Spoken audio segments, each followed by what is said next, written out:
All right, welcome everybody to this week's edition of the Business Owners Mastermind Call, specifically the Small Business Owner Mastermind Call. We do this call every single Thursday at 4 p.m. Pacific time. My name is John Pirate. I'm the business doctor. Got Alan Reeves. Alan, please introduce yourself, sir. Good evening, all. Alan Woody Reeves. I am a serial entrepreneur, I guess you could say. I've founded 5 companies since 1998. One of them I don't think about too much. The other 4 I'm very proud of.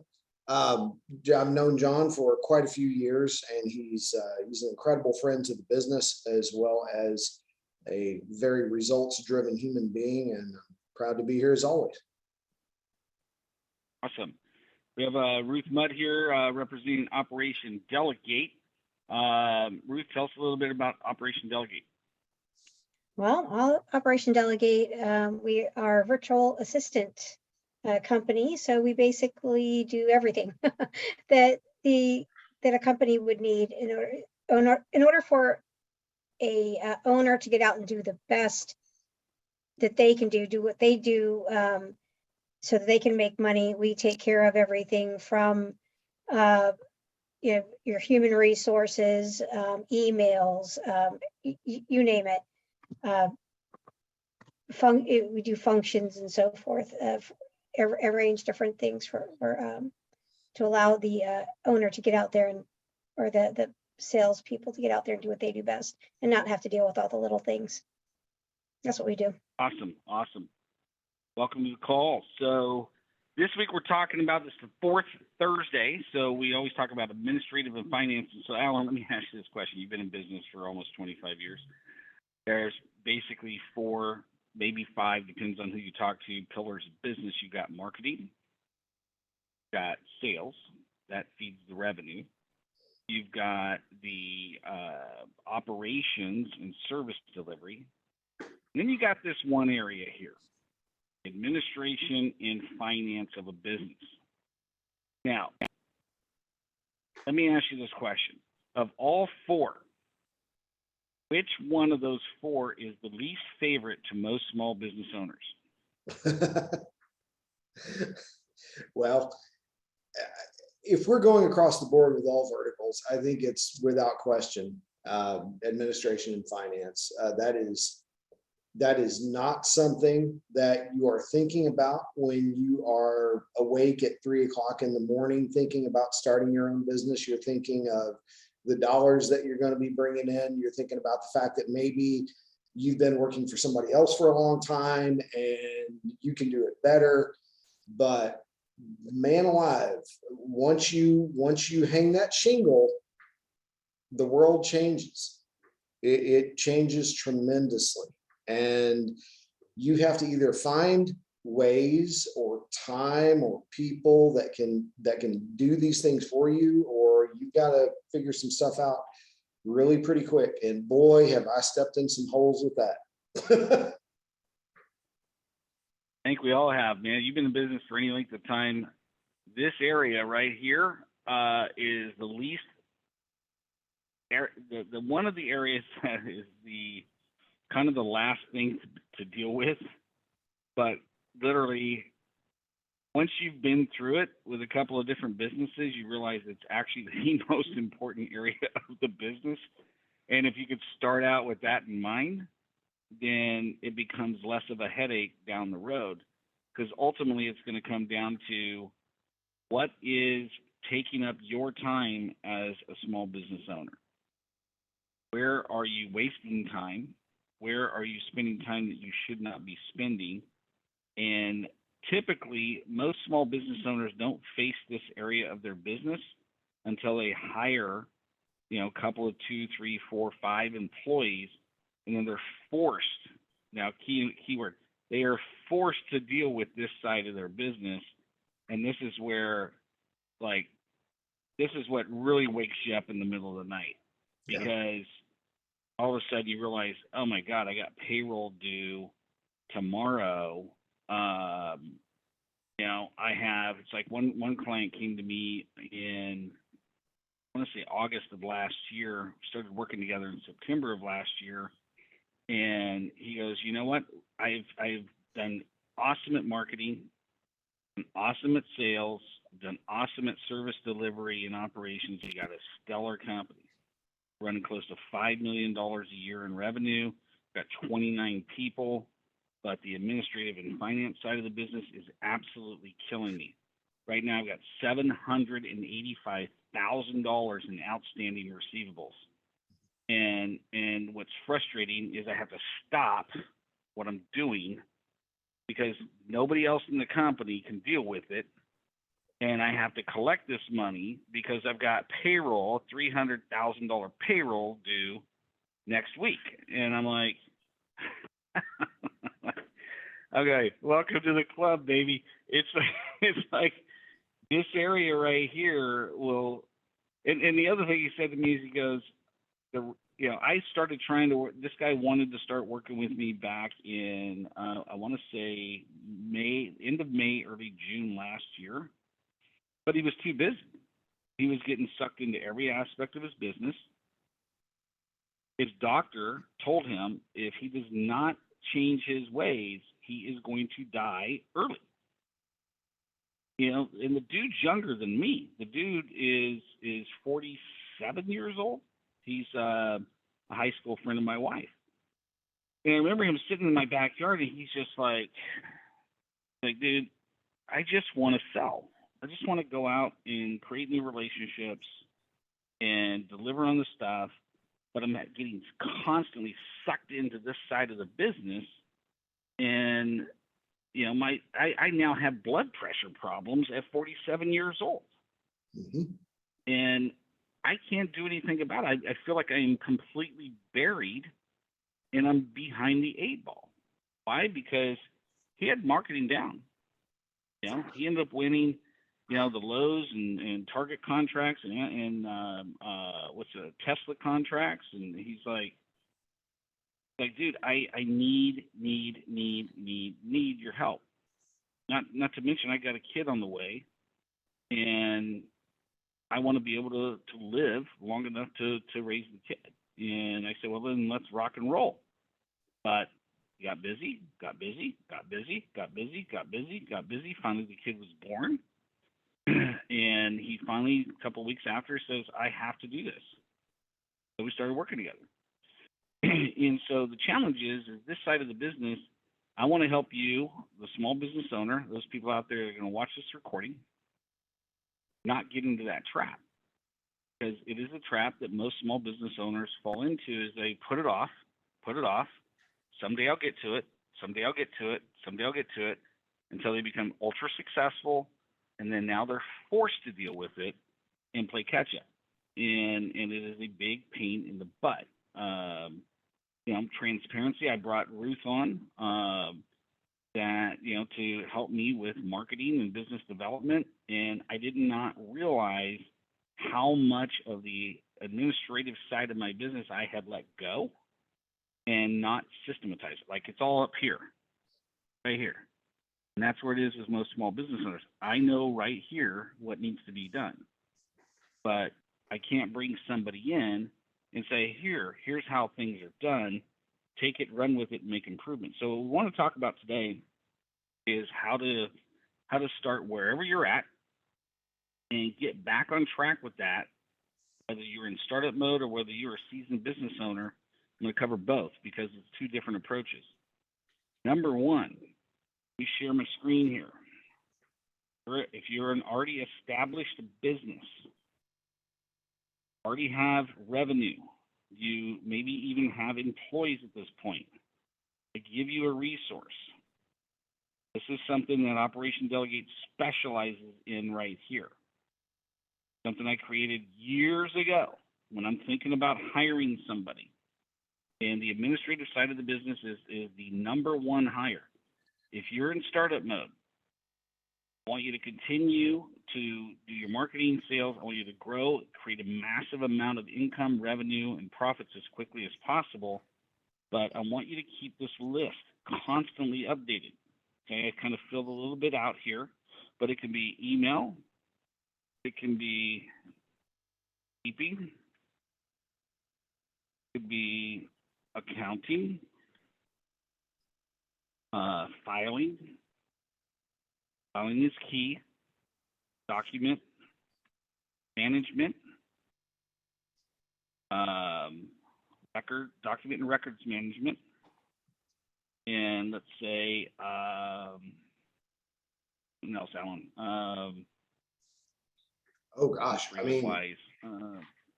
there's the actual working in the business. I mean, for me in the mouse calls business, it's, engineering, field work, Customer service. Here we go. customer service, meeting with, So let's stop right there real quick. So these are some key areas like document management. I'll tell you when document management really will come back to bite you in the butt if you don't do it. And that is when you get that letter from the IR and the S, and they say, hey, we want to audit you. Now document management really means something. Because if you don't have your document management in order and your filing system in order, you are going to be in a lot of trouble.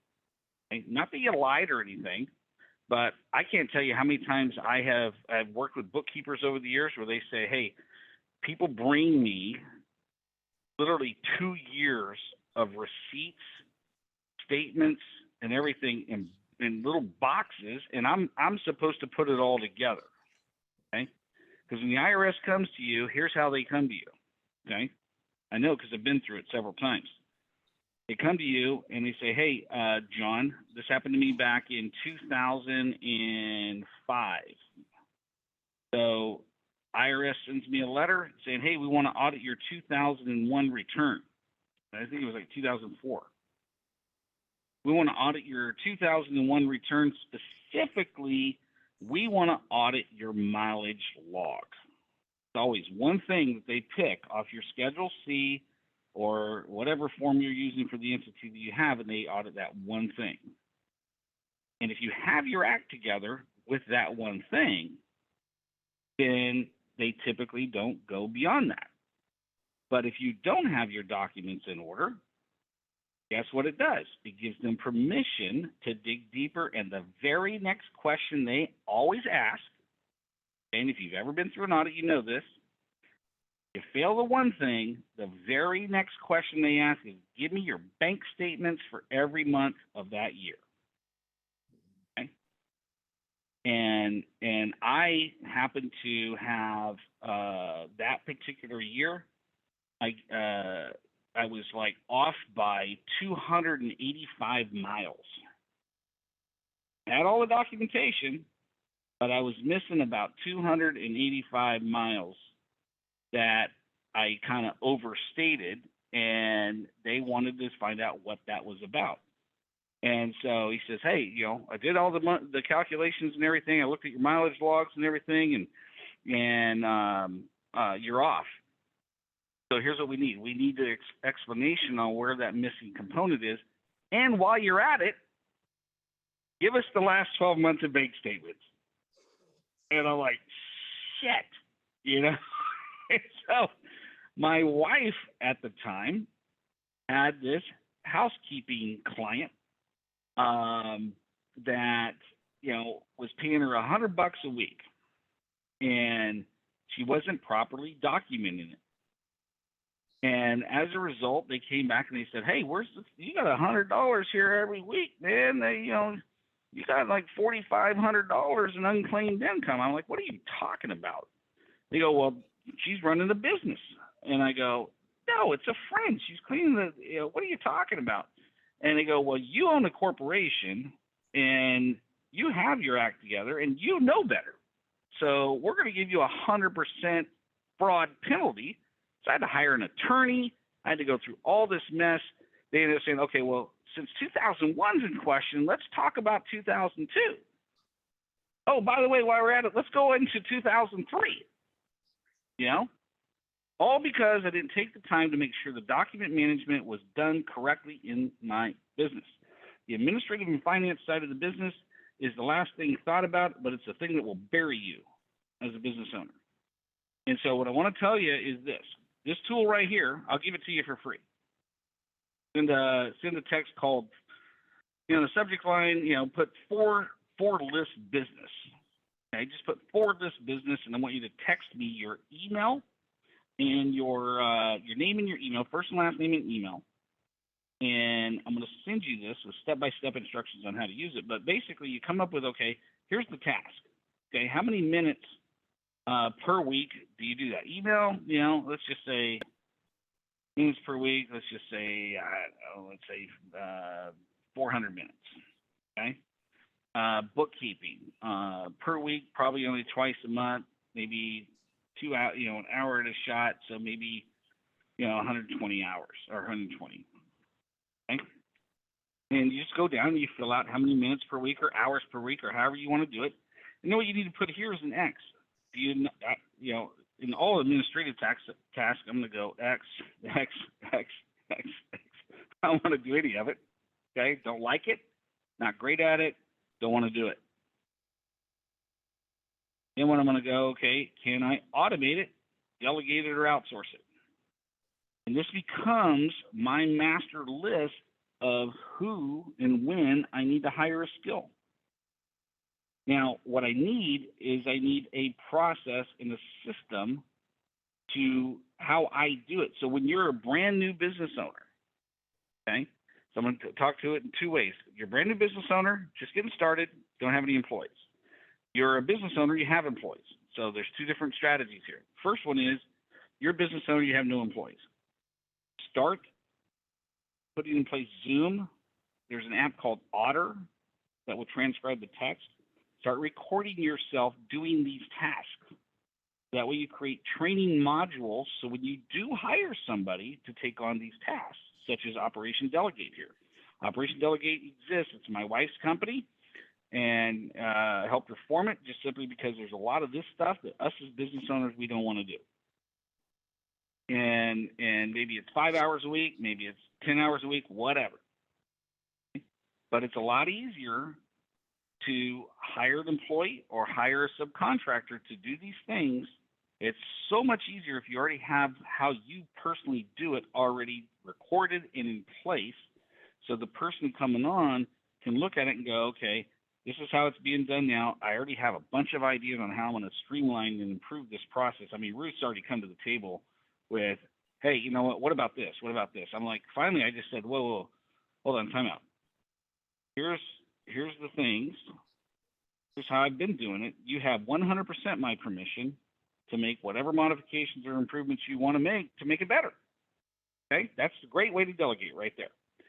And so you'll be able to have the recordings, Zoom recordings, audio, video, and Otter will give you the transcription of how you do these functions in your business. So that way, when you do want to delegate it, automate it, or outsource it, your time frame from the moment you start working with the person to the time that they're efficient becomes shorter. If you don't have these things done properly in the beginning, that time frame becomes expensive. You'll still get there, and you need to get there, and you will have to get there if you want to scale. But I'm trying to save you headache and time by do it right out of the gate. Now, there's a good book. There's a really good book called The E-Myth Revisited by Michael Gerber. I want to highly recommend you get that book. That is the Bible in this area of your business. Because all of us as small business owners, when we start, we are the technicians. We are the one doing everything. We're the holy grail. We're everything the business is centered around. But at some point, if you want to scale, you're going to have to hire people. Otherwise, you're just going to be an employee that owns their own business. And so if you want to scale, get that book. Follow that book. Get another book called Clockwork by Mike Michalowicz. And he talks about all the tools that you can use to document your stuff. Really, really good resources for you. But this tool right here will allow you to determine, okay, when do I need to hire somebody so I can delegate it? Do I need to get some software or technology so I can automate it? Or do I need to outsource it to a subcontractor? And this tool right here, if you maintain this list, will tell you flat out when you need to do it and how you need to do it and what you need to do. I've used this with every one-on-one client I have. They're all very ran very, very efficiently and very profitable. When you have your operations and systems running efficiently, it equals profit. When they're ran inefficiently, and Alan and I know this from the IT space, when you don't have automated systems in place to track your customers and the updates and the renewables and when the computers need to be replaced, if you don't leverage the tools to do this, then you become a very inefficiently ran business, which costs you having to hire multiple employees to do things that one person can actually do, which ultimately costs you a lot of money. That's the first tip. When it comes to finance, I'm just going to cover this real quick. Then I'm going to open it up for Q&A. I'll get Alan's feedback, and then we're going to open it up for Q&A. When it comes to finance, it's very simple. Get the book, profit first. The book, profits first. Say it again. Get the book, Profits First by Mike Michalowicz. Profits First by Mike Michalowicz. Follow it. Treat it like it's the Bible, and your finances will run smooth. You'll always make money. You won't waste money. You'll always be on time with your taxes. Everything will run smooth. I can go through an entire boring segment about business finance. That book right there and that system that Mike has created, every single one of my clients runs it, and it's very efficient and it's very profitable. You always get paid as the owner. So let me stop sharing here. And Alan, do you have any commentary about what we've talked about? Any additional stuff as far as the administrative and finance side of the business that you want to cover today?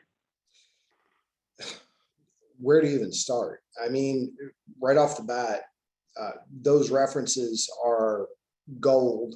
The E-Myth, not only is the E-Myth valuable in exactly what you talked about, but for the entrepreneurs such as myself, and I've been through this in several different cycles over the past 24 years.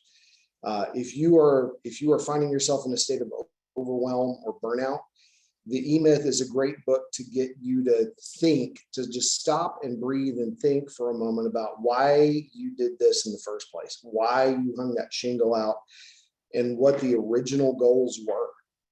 That can be a very grounding thing at a time where it's needed.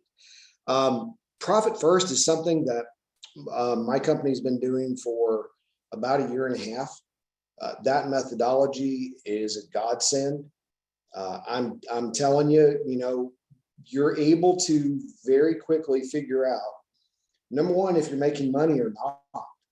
And it also gives you a safety valve to where if you're just breaking even and maybe you have a 5 payroll month, you've got a little reserve to dip into.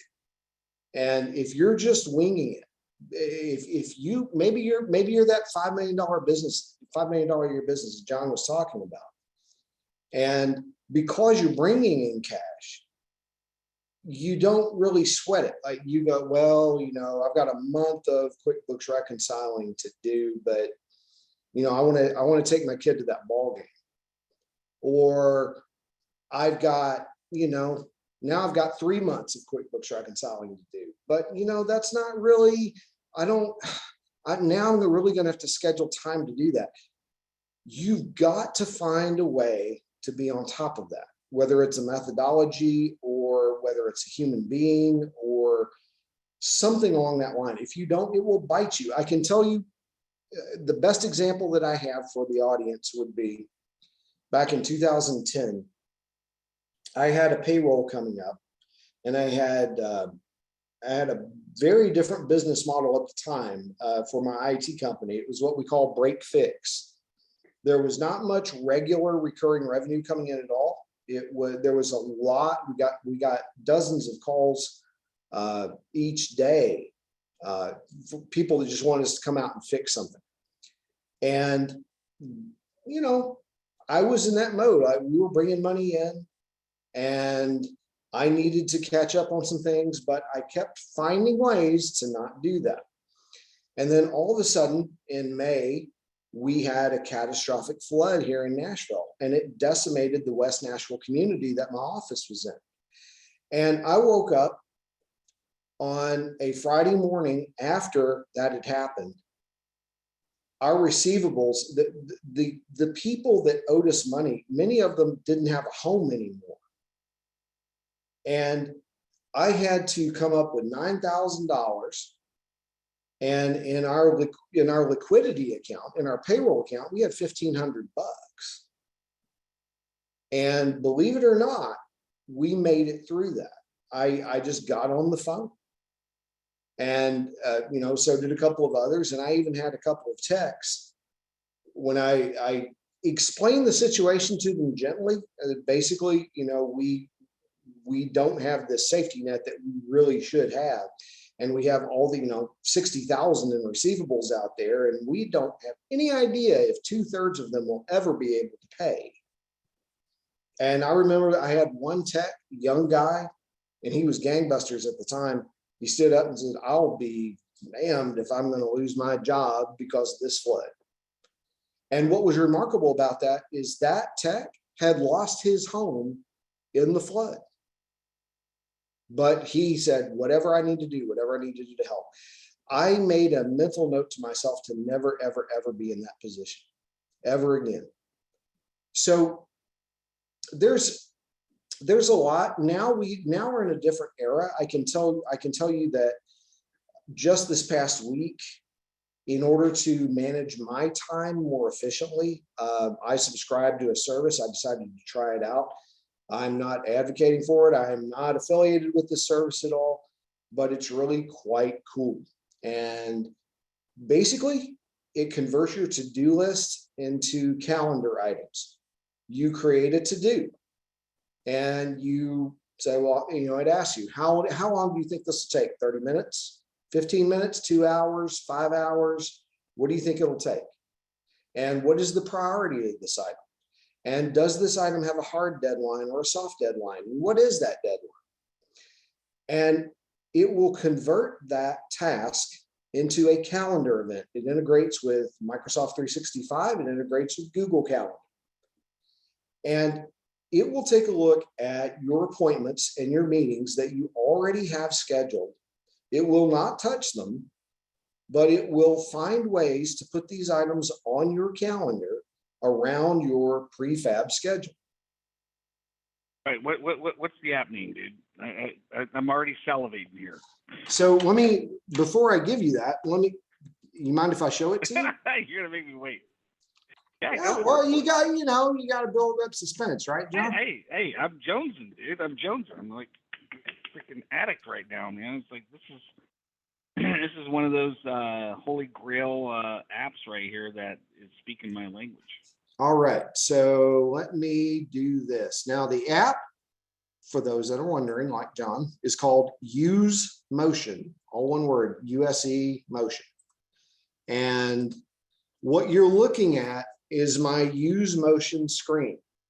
The blue area that you see are hard-coded events that I've either put there directly on the calendar or our ticketing system put there. The gray events are to-dos that have been scheduled automatically by the system. And what I can do is go over here. This is my calendar. I'll click on my tasks. And here are my to-dos.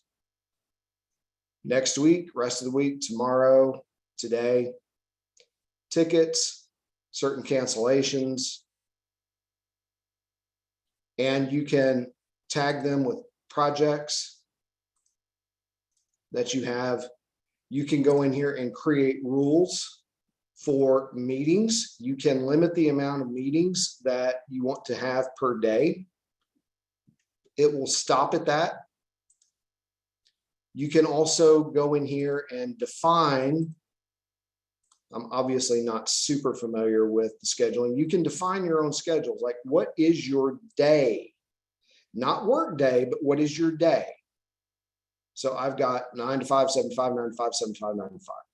Work day is obviously, in most people's case, 9 to 5, but in mine, I've designated some work hours on Saturday and Sunday because I do work 7 days a week. I'm trying to get away from it, but there's no way around it right now. In any case, you it's very easy. You just set up the system, you make your to-dos, and you go. Now I'm going to add a task right now. And this task name is going to be finally get John Pyron scheduling correct. And that's a long story, but John and I know this. So look here.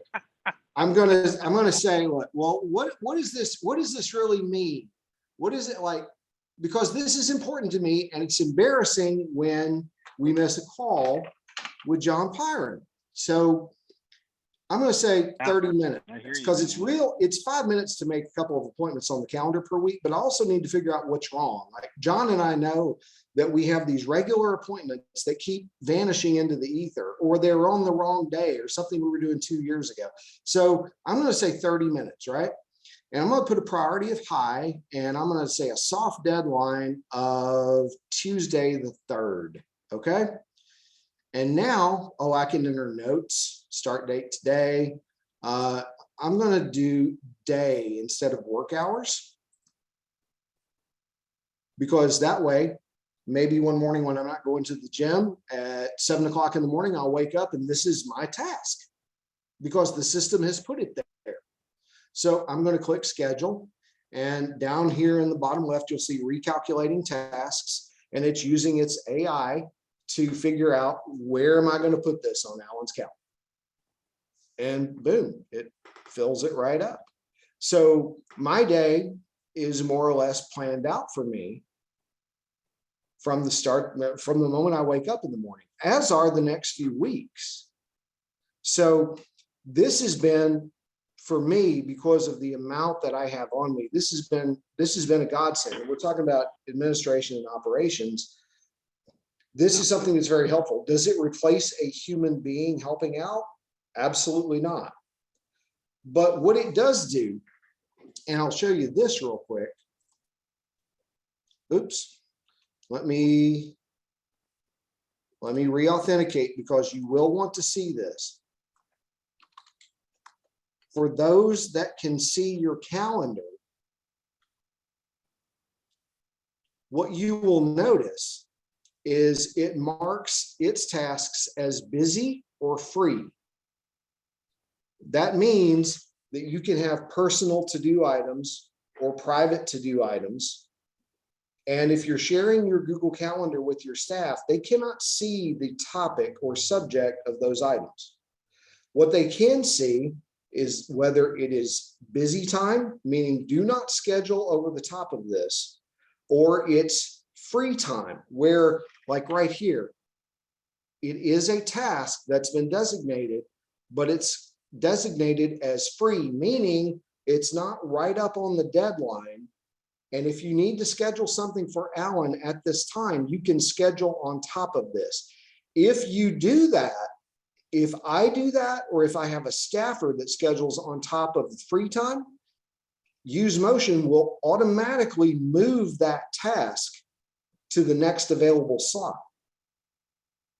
It's very, very cool and very, very efficient and very, very affordable. Now, can you build teams out with this app? You cannot at this time. I believe that is on their roadmap. I don't think that this app is. It would be. I mean, you talk about from a business owner standpoint. It's like I could put my CFO in there, my operations director in there, my personal assistant in there, all these people in there, and I go, you know what? Here's all the tasks that need to be done. Here's the person I'm delegating it to. Here's the person I'm delegating it to. Here's the person I'm delegating it to. And all of a sudden, it goes out and it populates their calendar with the stuff that needs to get done. Now, I will tell you, I am under the understanding, I want to set expectations properly here. I'm not endorsing nor advertising any of these solutions, but Use Motion does have a competitor in this space called Reclaim AI that I have not dug very far into. I believe it does currently have that capability. So that might be something that you would want to look at. In any case, what I can tell you is, you know, from my standpoint, with all the balls that I have thrown at me on any particular day. And my own vision, what I'm trying to do in my own business, and things that I think of, things that are thrown at me, at least in the 3 to 4 days I've been using it, it has been a godsend from a time management standpoint. Now, I will tell you also that it helped me tremendously earlier today. I'm going to drift out of administrative for just a second. And John's sitting there thinking, oh man, but he's going to like this. He's going to like this a lot. We know that John's calendar and my calendar have a problem. We know this. However, none of the other calendar items that I've had have any problem with use motion whatsoever. So this morning I was able to set aside time and get some of my regular tasks done, but also prepare for a proposal that I had at 12:30 Central Time today. And we knocked that proposal out of the park. It looks like we're going to be able to take a $900 a month client into a $3,500 a month client. We certainly got a verbal on it today. And to be very frank, in the past, and I'm talking like last week, I don't know that I would have been able to manage the prep time for that quite as well as I had with this tool. So again, it does not take the place of the human element. It does not take the place of human labor. It doesn't take the place of something like Operation Delegate. It doesn't come close. But what it does do, it provides a very inexpensive way for you to take just your own stuff and not only manage it, but also broadcast to your other team members who you are sharing your Google Calendar with, hey, this is when I'm available. This is when I can help you. And that, again, the fruits of that are just now, becoming apparent. I have an idea that as I become a bit more fluid and more used to this, it's going to make a world of difference. And, again, it's an app. It's just an app. And these little things, little trinkets like that are what can make an incredible difference in your business. And we're talking about, kind of operations again. And this is going to be a shout out. This is something that John did for us years ago. And it was a game changer. And it was just an off the cuff statement that he made. In 2016 or 2016 or 2017, one of those years, I was trying to overhaul mouse calls. I was getting ready to walk away from one of the companies that I had co-founded. And one of the challenges that we had, and it was tremendous, was we would get about 400 calls a month. And somebody had to answer those calls. And we needed a frontline person. And I had hired, there was a time in 2008, I had 2 people working full time doing nothing but answering phones. That was it. And we wanted to find a way to leverage an answering service that really, it wasn't like a traditional answering service. We wanted people to truly believe that these folks were part of the team. We wanted to know them. We wanted, and one day we were talking to John and like, man, we've been through a couple of different companies and it just doesn't work. We're not sure this works. I'm going to have to hire somebody. And John, right out of the gate, mentioned a small outfit called Front Office Staff. And we use them to this day. To this day, they might as well be family. In the automated customer satisfaction surveys that we send out, one of the questions that we ask is, who did you work with today? The front office staff employees are on that list because people deal with them every day. We tell them happy birthday when it's their birthday. And we have never met these folks in person. I would love to, and I look forward to the day that we do. But that was one little nugget that saved us. John, that saved us tens of thousands of dollars over the years. And it's just one little thing. It was, they, like the amount of money that is paid to them for the service you get, I was, when I was talking to Louis Dearman, who fortunately passed away about a year or two ago, really good friend. Him and his wife founded the company, but yeah, I was talking to her, I think about a month ago. She still has like I referred like 8 or 9 clients to the service, and they're still clients like all these years later, And so, but if you're in a type of business where you don't answer the phone, they're going to the next person that they just searched on Google. It's the cheapest thing that you can do. And so, any type of trades business, any type of business that requires you to answer the phone, I mean, to hire a full-time receptionist in California is going to cost you a minimum 14. Well, actually, minimum wage now here is $14 an hour. Right? And by the time you load that up with taxes and everything, it's about $17.50 an hour. And so for theirs, it's like $399 a month, and they answer the phone. That's all they do. Boom, boom, boom, boom. They'll set appointments for you, etc. But it's things like that where this is one of those little socket in your business that literally could take the whole ship down. It's like, and people in the administrative side of the business, like, no, I'll put that off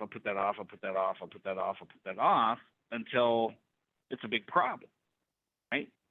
And so, it's like changing the oil in your car.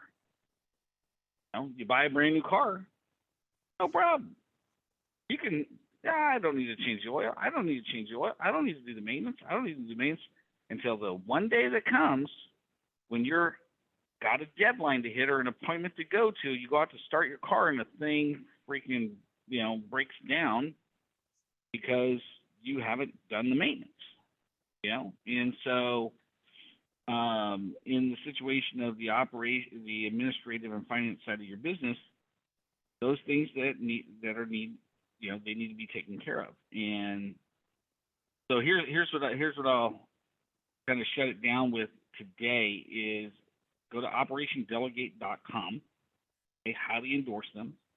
Not just because my wife's the owner, but because there's a huge gap.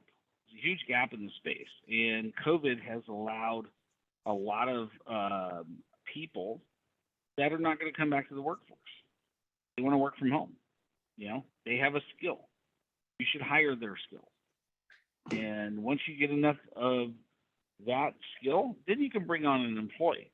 But gone are the days where I have to hire an employee to do all this stuff and figure out, be a chameleon where they can adapt to all these things that need to be done.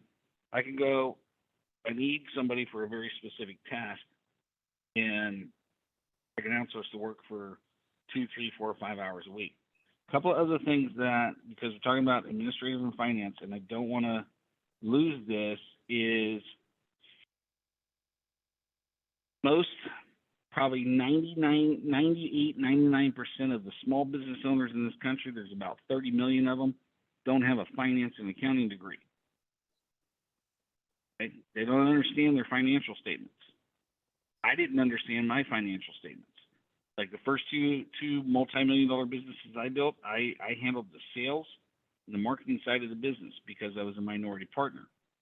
It wasn't until 2006 that I started my own company, 100% owner, built that to $1 million in 3 years. I knew the day I started, I don't understand operations, I don't understand bookkeeping, I don't understand accounting, and I don't understand finance. I'll never forget hiring Mike Sashie. I'm like, hey, I have no clue. Like, I can go out and sell. I can go out and market. I can get attention, and I can set an appointment, run an appointment, close. As far as service delivery, bookkeeping, finance, accounting, all that stuff, dude, I'm going to pay you whatever you want to charge me to run that side of the business and teach me how to do that. A couple of resources he gave me. One of them is a book called Accounting and Finance Fundamentals for Non-Financial Executives. highly recommend that book. And it's downloading right now, so I'll get you the author here in just a second. The other one is, and this is going to be a key book for every small business owner. At some point, you will face this challenge. I promise you. And it's called Economic Crisis Business Cash Flow Management. Economic Crisis Business Cash Flow Management. And let's see, okay, the Accounting and Financial Fundamentals for Non-Financial Executives is by a guy named Robert Racklin, Rachlin, and Alan Sweeney, Allen Sweeny. Every small business owner should get this book. Okay, you don't have to be a bookkeeper in finance, but you need to understand how to read your financials. You leave that up to your tax person or your bookkeeper to explain your financials to you, that's where you're going to lose your butt, I promise you.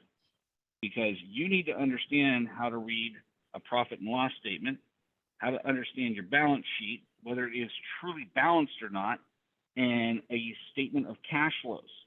Those are the three statements you have to have in order to understand whether you're profitable or not. You can go to your financial statement and it goes, oh my God, we did $385,000. Oh my God, we're rich, you know? But when you go to look at your balance sheet, you're broke, okay? Or you're underwater. And you're like, or you look at your balance sheet, you're like, oh my God, we got all this money in the bank, man. Life was great. And then you look at your statement of cash flows, you're like, holy cow, man, all this money is sitting there, but it's getting ready to disappear, you know? So you need to understand that. Economic Crisis Business Cash Flow Management by a guy named Jim Royer, Rohr, okay? Here's where I learned that book, okay? I had an operations director in one of my companies, okay? Millions of dollars a year in revenue, okay? We handle our own payroll. He paid it at the end of every quarter. This guy goes on vacation. I go to get my gas tank filled. I'm being completely transparent. I'm not embarrassed by it because it was the best lesson I ever learned about literally accountability, okay? Because accountability starts with us, the owner. I go to insert my debit card into the gas pump. Declined. I'm like, declined? I have like $120,000 in that bank account. What are you talking about, declined? Call up Amy. Hey, what's going on? She goes, she's typing in. She's like, I have no idea, but the account is at zero.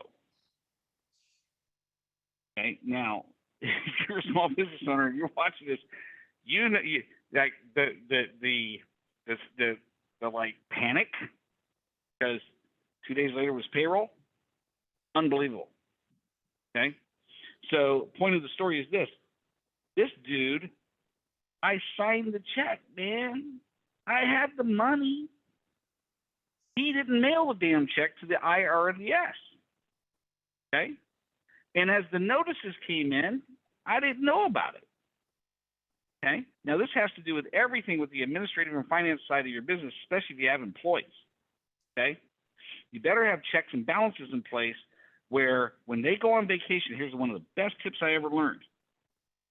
I make sure every single employee that has ever worked for me, they have to, by mandatory, whether they like it or not, they have to go on a vacation every year.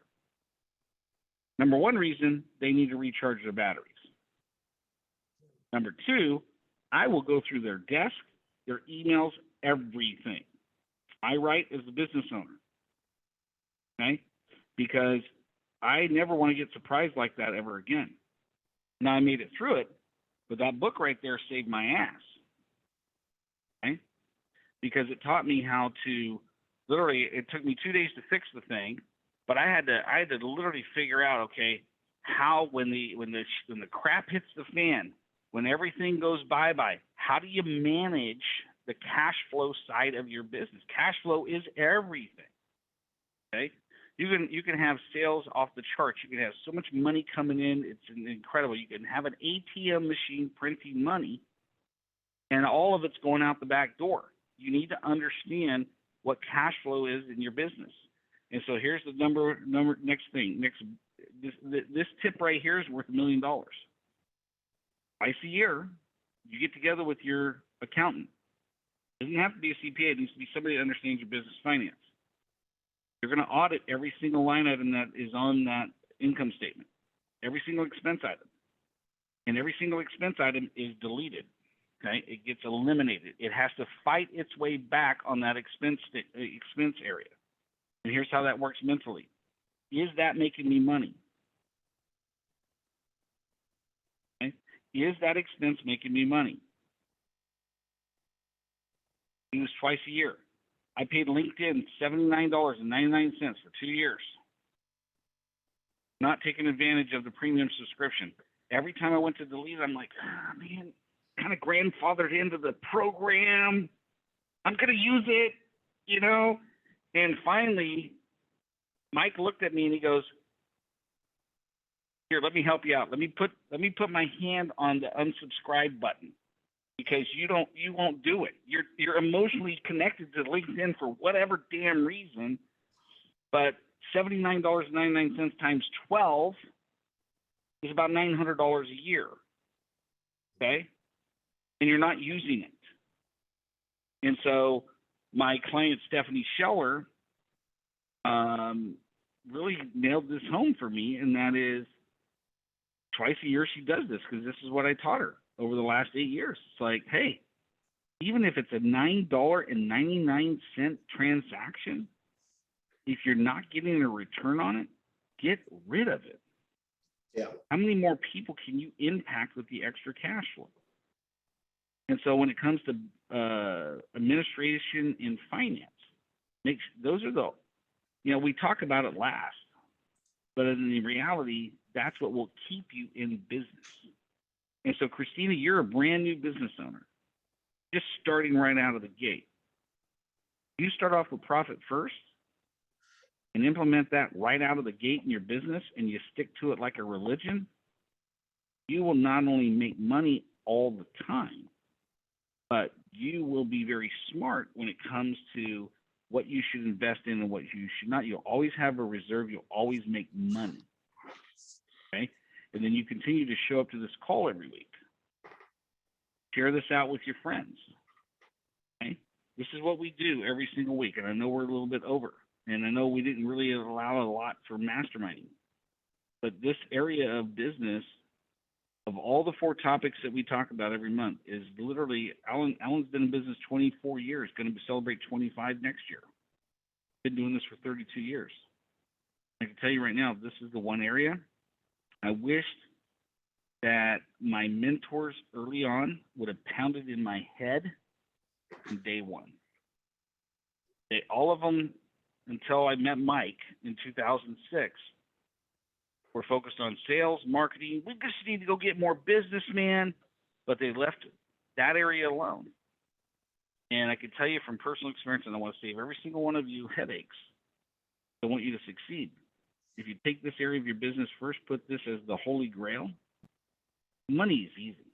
Like, there's so many ways to go out there and grow business and get clients and make money. But if you can't keep it and you're blowing it on the back end with unnecessary expenses, you don't have what's called net profit. I was just talking to a 20-year-old kid today. Looks like we're going to work together starting next week. Just getting started in business. I mean, I started my first business when I was 20, man. So I've got like this heart attachment to this kid all of a sudden. And I'm like, man, if I could have gone back and talked to 20-year-old John Tyron, there's so many things I would have. I wouldn't change the journey I've been on, just so we're clear, because I wouldn't be the man I am today. I wouldn't be the business owner I am today. But to be able to help this kid out and to say, hey, you know what, let's do this right. This kid will be a multimillionaire by the time he's 30. Christina, be a multimillionaire by the time you're 30, 35. All you got to do is follow in the footsteps of somebody who's been there. And this is the one area I'll tell you flat out, and Alan will agree, if you do this area, if you master this area, it'll save you so much headache down the road. Alan, you got a question? It's not even that. It's just a statement. I know we're long, so I'm going to keep it very brief. We had a client many years ago, 2004-ish, that hired us, a gentleman named Peter Weiss. He had owned a jewelry store, a very, very successful jewelry store on Times Square for many years. And he retired to Nashville. He lived in the penthouse of a retirement tower that is walking distance from where I am right now. He was a great friend of the business. He died just a few months ago. But in our earliest days, he took me aside. He was about 5'4" and maybe 130 pounds soaking wet, but he'd made millions and millions of dollars. And he was very, very dramatic, very New York. And he said to me, and I wanted to say this to Christina, he said to me, the way that you make it work is you watch the small money, the $5 something that you've got going out here, where you're paying $12 for something when over here you could have it for 10. And it's okay. It's okay. It's not quite as good, but it's okay. He said that you got to watch that. Every damn one of them, Alan, because that's where you bleed. That's where you bleed. And obviously, you know, all these many years later, 16, 17 years later, Peter's words still resonate because he was right. And I did internalize them, and I learned, you know, sometimes I acted on them right, sometimes I didn't.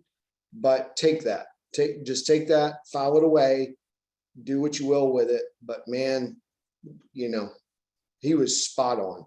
He was spot on. And I remember him fondly, and I thought that would be something good to pass along to you, Christina. Now, let me close with this. This is going to be a family project for all of us. I want you to go out and buy the game Cash Flow by Robert Kiyosaki. It is a game that I would highly recommend. It's like Monopoly times 10. Okay? But if you play that with your kids, all the time that they're growing up, you're going to better prepare them for adulthood. So that is the one thing. It's a fun game. It's a long game. It helps you think. It helps you realize how cash flow actually works in life. Okay? Everybody gets a job in the beginning. Everybody owns a business. Okay? And the ultimate goal is to create passive assets that exceed your income, and that makes you free. Okay? Now, what's interesting is the doctor versus the waitress has about 10 times a harder road to travel to get to freedom than the waitress. That's what I've discovered over the years of doing the game, because it teaches you, you know, hey, even though you want to go and spend that, you know, $10 on Starbucks, which is about what it is now, hey, you can do it. You got the money, but now you don't have that money to invest. You don't have that money to, you know, protect yourself in a downturn. So the administrative and finance piece of the business is number one. Operation Delegate can help. Again, go to operationdelegate.com. Glad you're here, Ruth. Everything that we talked about applies to all of us. And show up every Thursday, 4 p.m. Pacific time. We'll be here like clockwork. We will. We're here to help you out. Go out and make it happen. Have a wonderful time. You guys enjoyed. Thanks, everyone. Good night. Thank you. Thanks.